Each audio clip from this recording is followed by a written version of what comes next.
Hello, David. Welcome to LawWiser. Thank you. Thank you for having me. So I think there's a lot of conversation going around immigration. People are looking to migrate, and Canada is one of the hot spots for Indians particularly. Can you give us a little overview of what all immigration programs available for people who are looking to migrate to Canada? Sure, I'd be happy to. So Canada looks at immigration as a federal statute. So realistically speaking, when you're making application for permanent residence in Canada, you're doing so federally. That being said, most provinces, all provinces and the territories have their own nominee programs that you can also look at. The most prevalent way that people make application for permanent residence in Canada is through the express entry system. And that's a point-based system. And if you get a certain number of points, the government says, okay, you can apply for permanent residence. You first have to go into the express entry pool. And once you're in the pool, you wait. And you wait until the government says, all right, everybody with 500 points can apply for permanent residence, or anyone with 490 points can apply for permanent residence. Now, points are based on a lot of things. It's based on your education, it's based on your work experience, your language ability. There's significant points accorded to people who have worked or gone to school in Canada for a year. So realistically speaking, those that have worked in Canada or gone to school in Canada have an advantage in this express entry system. Now, this is sort of, as I say, federal. Quebec has a separate system for permanent residence. And a lot of that hinges on your ability in French and the factors that they are looking after. On every province, as I discussed, in terms of the provincial nominee programs, they then themselves look at, okay, well, what are we looking for in terms of our province? There's different categories every province has. They're similar, but there is some differences. One of the similarities is that usually employers can sponsor individuals to work for them and say, listen, we're going to be hiring Mary or Bob for an indeterminate period of time. We want to get a provincial nominee certificate. And based on that certificate, the person can apply for permanent residence. Each province also has, most provinces also have an entrepreneurial program. So if you're going to invest a certain number of money into a business and you're going to actually run that business, then you can take advantage of that program and apply for permanent residence based on that. In that sense, in terms of applying for permanent residence under an entrepreneurial category, they look at what you're bringing to the province, meaning you can't just buy a franchise in that province or something of the sort. You can bring a franchise that doesn't exist there already, but there is that as well. A newer program that Canada has developed on a federal level is the Startup Visa program. It's gotten a lot of press because basically what it is that, look, if you're an individual with a very unique idea or that you want to bring to Canada, then you can present it to a angel investor group or an incubator group and say, look, this is my idea. And if they give you the okay, then you can present that and say, listen, I want permanent residence for Canada with regard to what this is going on, through this group. The group has to be already approved by Canada Immigration. So there's a list of them. And if you happen to get the approval of one or others, then you could go ahead and start with this. The problem under that category, and I think we'll probably get to this, but the main problem has been the delays in terms of the startup visa. I mean, you come with an idea and you think, okay, well, this is unique. This is something I want to do right away. And then you go ahead and try to do it. And they're saying, the government's saying, well, it's going to take 3 to 5 years to get your permanent residence. Now, they've tried to overcome this by giving individuals temporary work permits while they're being processed so they can get here and start work. But there is significant delays with regard to that. I think there's a couple other types of permanent residence programs, something called a self-employed program if you're artistic or an athlete or something of the sort. And as I say, Quebec has actually, or did have, a passive investor program where you could invest and not have to work at the business, but they put that on hiatus for a while. So realistically speaking, it's not a factor. So, the under the express visa program, which you've talked about, there are, different points. So, is there any kind of ranking? I mean, as to for example, your language skill is the most important thing, and your age. And your age. Your age is the most important. So what exactly, at what stage one should think that, it is futile to really apply for it? I think, so that's a very good question. I think if you have never worked or gone to school in Canada and you're over 40 and your language ability is not very good, then realistically, the express entry system isn't going to be for you. You can overcome being over 40 or age, you can overcome your language not being the best if you, for instance, get an offer of employment and you work in Canada or approve something called a labor market impact assessment in a very high level position.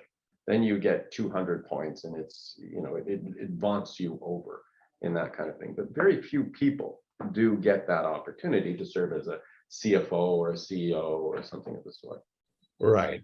Now, so tell me, a lot of people apply. In fact, you've been seeing a lot of applications coming in. What is the most favored of your, favorite program of immigrants, as far as Canada is concerned? I think the main people that there's a lot of interest in the provincial nominee programs because you work for a business in a province and the business says, listen, we want to have Tom work for us in an indeterminate period of time. So there's a lot of interest. The express entry is still the favorite program because it's the most well-known program. And there's sort of a pathway there. In the normal course, people come here, they go to school, then they work because they get a postgraduate work permit for a period of time. Then they apply for a permanent residence under express entry. It's sort of like a roadmap in terms of permanent residence. That's usually how it goes. And there's for a while, and there still is a lot of interest in the startup visa program as well. And there are, I guess, people come to me and they say, look, we've been approached by organizations who say they'll package the whole thing for us. They'll do this and they'll do that. And the fees that they charge are quite significant when they do it. But the issue, as I say, with the startup visa is the length of time of processing. I mean, it's far longer than any of the others. It's longer than the express entry. It's longer than the provincial nominees. And the government hasn't really addressed it. Okay. So from PNP program point of view, which are the states which, have the most liberal programs? I mean, where it is easiest to get in? Usually in terms of the busier provinces, the provinces that attract the most immigrants are going to be the most restrictive, for lack of a better term. I mean, they'd be the least involved in trying to help. The provinces that are trying to attract talent and trying to attract knowledge would be, sort of Manitoba or Saskatchewan. And as you probably have heard, there's an Atlantic project for the Atlantic provinces that if you have an employer that's offering you a position and it's so many per province, you can get permanent residence based on that. Also, we are considering and we're working towards a municipal program where small municipalities, small cities can look to attract immigrants who don't normally get them. So I think what Canada is trying to do is sort of disperse immigration, because most immigrants that come to Canada from everywhere will come to either Vancouver, Toronto, or Montreal, right? And so what you try to do is find places and other provinces that can attract. Sure. So, given the current backlog, what is it? What are the steps that the government has taken to clear it? And how soon somebody who's applied through express entry can expect to kind of, get a decision, or somebody who's applied in SUV, can expect to get a decision on their. Sure. I mean, the backlog, right. I mean, people blame COVID for the backlog to a large extent. I mean, sure, but I mean, there's been a lot going on besides COVID, right? We had COVID, we had the Afghan crisis, we had the Syrian crisis, we had the crisis in Hong Kong, and now, of course, the Ukrainian crisis. Right. So you combine all of that with COVID, and you put us in a pretty draconian position. You put us really, really behind the eight ball. So the government acknowledges that. I mean, but it's all over. I mean, in every aspect of Canadian, frankly, government services. I mean, you probably don't know, but trying to get a passport here is taking several months. I mean, it's really ridiculous. And people are lined up overnight to try to do that, which they never were before. So the government has hired, or is in process of hiring, 1,200 people or 1,250 people to try to cover. They are using more further technology to try to cover. Canada's immigration system is more of an online system. So for instance, if you make application, it's online. And so they're trying to pick and choose different areas or different consulates or different processing posts that can do the job, that have more bandwidth than others. So they're utilizing these methods. Still to say, however, processing is still very slow. I mean, nothing is really changing that fast. If you make application under the express entry system, they made a promise that if you make the application under express entry and you are asked to apply for permanent residence, that they will process you within 6 months. Now that remains to be seen whether that will happen. It's not 6-month processing because you go into the pool. First, you have to do your English exams, the IELTS. Then more people do that than most. They do the IELTS, then they have to get their education equivalents, then they go into the pool. Now, once you're into the express entry pool, you wait. You wait for, could be weeks, it could be months, until your point is called or at all.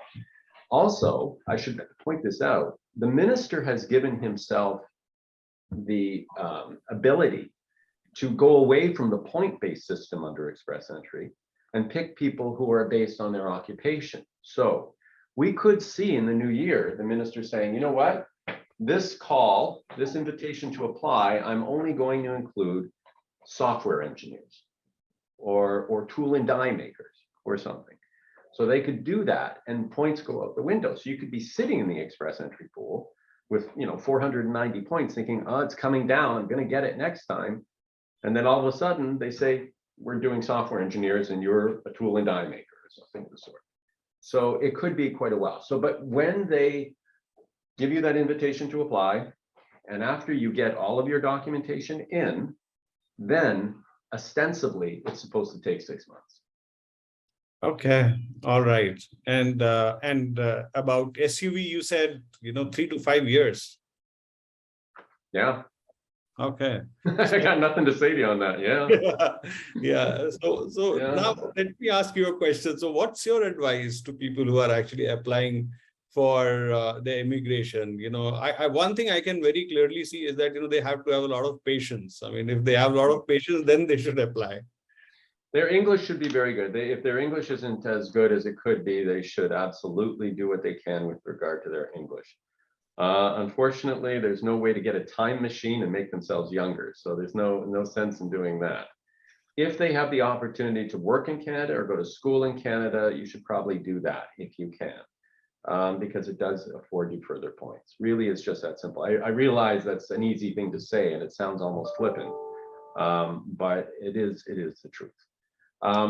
There's also, I mean, you should look at the different provinces in terms of provincial nominee programs. I mean, a lot of people are only looking at, as I say, they're looking at Ontario, British Columbia, maybe Quebec, but Ontario and British Columbia is really only where they're looking. There's, just today, the Northwest or yesterday, we put something on our website that the Northwest Territories changed their provincial nominee program. It's employer-based driven.